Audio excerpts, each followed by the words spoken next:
오늘 말씀은 마가복음 4장 26절에서 34절입니다. 마가복음 4장은 다양한 비유로 하나님의 나라를 말씀하고 있습니다. 씨 뿌림의 비유로부터 시작을 해서 등불의 비유, 그런가 하면 오늘 말씀의 비유는 자라는 씨 비유와 겨자씨 비유를 말씀하고 있습니다. 하나님의 사역자마다 특별히 강조되는 사역이 있죠. 세례 요한하면 무엇이 떠오릅니까? 우리는 회개의 세례를 생각하게 되어집니다. 그러니까 세례 요한의 주된 사역은 회개케 하여 주님을 영접해 하는 것이죠. 그럼 예수님의 사역의 핵심은 무엇입니까?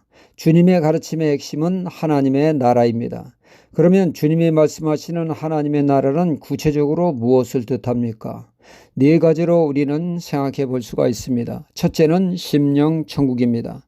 로마서 14장 17절에 하나님의 나라는 먹는 것과 마시는 것이 아니요 오직 성령 안에서 의와 평강과 희락이라 말씀을 합니다. 그러니까 하나님의 나라는 외적인 풍요로움으로 임하는 것이 아니라 우리의 심령에 성령님의 역사로 하나님의 평강과 희락이 넘쳐나는 심령 상태를 하나님의 나라가 임했다라고 표현을 한다는 것입니다. 즉 심령에 하나님의 나라가 임한 것이죠. 이것이 바로 이 땅에서 누리는 최고의 복이라 할 수가 있겠습니다. 둘째는 사람과 사람 사이에 임하는 하나님의 나라입니다. 누가복음 17장 20절에서 21절에 이런 말씀이 있습니다.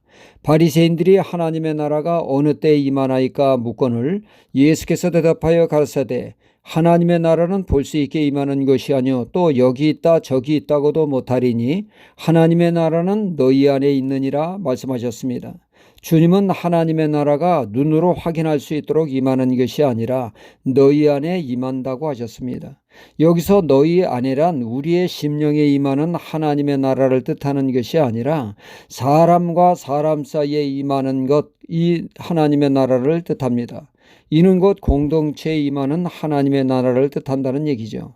부부와 부부 사이에, 가족 사이에 하나님의 나라가 임하면 그 집은 모든 사람이 부러워하는 가정천국이 될 것입니다.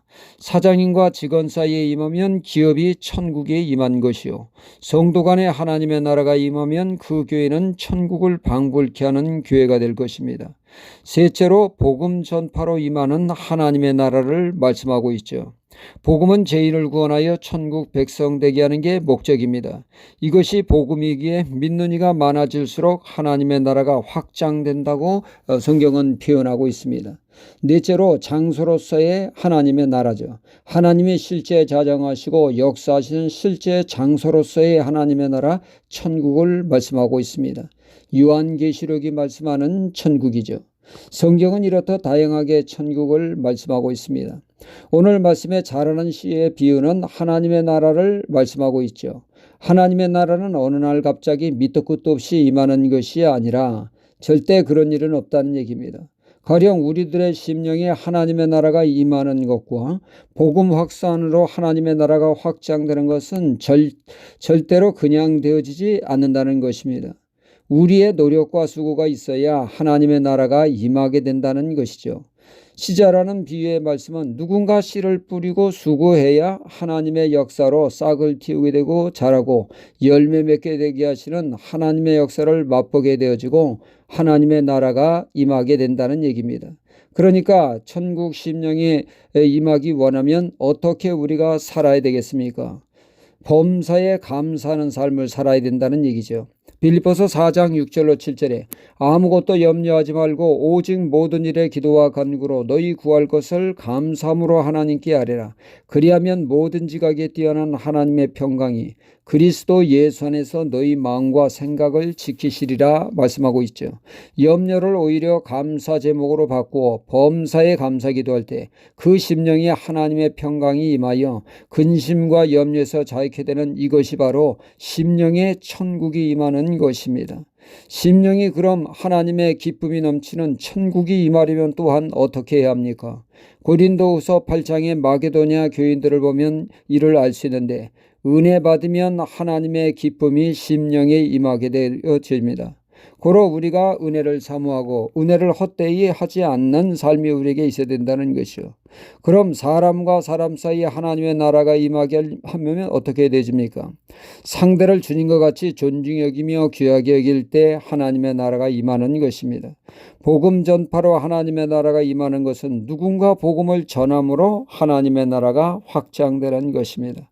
오늘 말씀에 하나님의 나라를 겨자씨 비유로 말씀하고 있죠.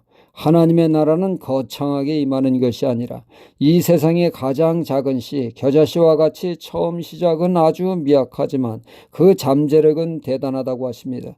제대로 자라면 온갖 새가 찾는 거목이 된다는 말씀이죠. 고로 우리는 심령천국, 사람 사이에 임하는 하나님의 나라, 복음 확장 등 이 모든 것들을 위해서 우린 작은 시도, 겨자씨와 같은 작은 시도를 통하여 하나님의 나라가 확장되는 것을 맛보는 하나님의 사람들이 되어야겠습니다. 할렐루야.